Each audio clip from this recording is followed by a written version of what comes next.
Russia's most recent claimed battlefield victory driving Ukrainian forces to the outskirts of Mariinka on the Eastern Front. The prize, though, dust and rubble, as the vicious fighting has turned the town into a wasteland. Still, Russia's defense minister claiming this is significant progress for Moscow. The Russian army is constantly taking more favorable positions and expanding controlled territories in all directions, he said. We are consistently moving forward, achieving the stated goals of the special operation. Russia says its forces are now pressing in the entire east, looking to encircle the Ukrainians in Avdiivka, increasingly laying waste to that city as well, Ukrainian authorities still operating their show. We've been bringing humanitarian aid and food here for a long time, he says. People have already left. I hope there were no casualties. This is what Avdiivka looks like. There's nothing here. Kiev says the Russian army is suffering catastrophic losses during their assaults, but Ukraine's military also acknowledges their own large-scale counteroffensive started this summer has essentially stalled. A situation compounded by severe ammo shortages. Ukraine desperately hoping Congress will end its impasse and greenlight further U.S. military aid after months of delays. Ukraine's top general in a rare press conference says he's confident the assistance will come and that on the whole, foreign military help for Ukraine has made a huge difference. We had rather ambitious goals in 2023, he says. I was not disappointed by the level of assistance in 2023. Of course, it was not everything, but it allowed us to conduct confident military operations.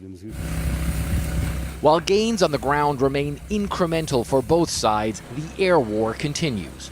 Russian missiles and drones striking in Kherson and in Odessa, killing 2 people.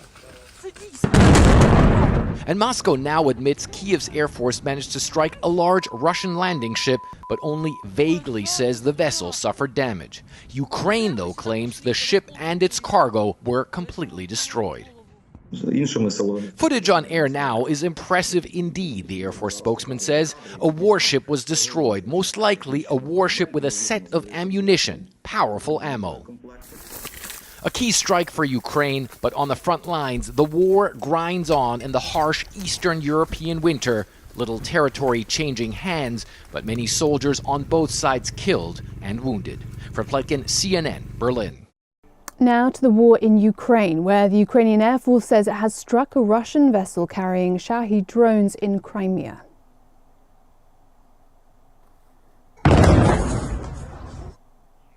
This video, apparently of the blast, was shared by the Ukrainian Air Force commander, but CNN can't independently verify its authenticity. Russia acknowledged an attack on Tuesday, but said the fire was under control. And state media is reporting that Russia's defense ministry says its Navy ship has been damaged in the strike. CNN Portugal's Helena Lins joins us now from Kyiv. Helena, good to see you. So Crimea, obviously, it's strategically vital for Ukraine.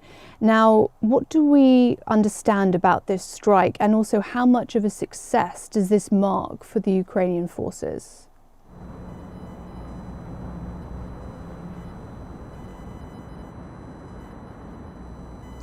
So tonight, as you were saying, there were explosions in the occupied town of Feodosia in Crimea on the port, and Ukrainian forces say they have hit this Russian Navy ship, Novokratchansk, which was reportedly carrying Iranian Shahed drones, where these Iranian Shahed drones have been largely used by Moscow on attacks in the past months here in Ukraine. Only last night Ukraine reportedly shot down some of those drones, but yet there were still some sites that were hit in Odessa region and also in Mykolaiv. So for Ukrainians to have hit this Russian Navy ship is actually a big deal.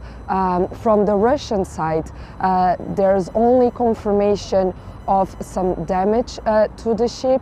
So far, Russia has confirmed one death and 2 injured, but the crew of the ship is known to be much more than that. So we'll have to wait to see if new numbers will show up.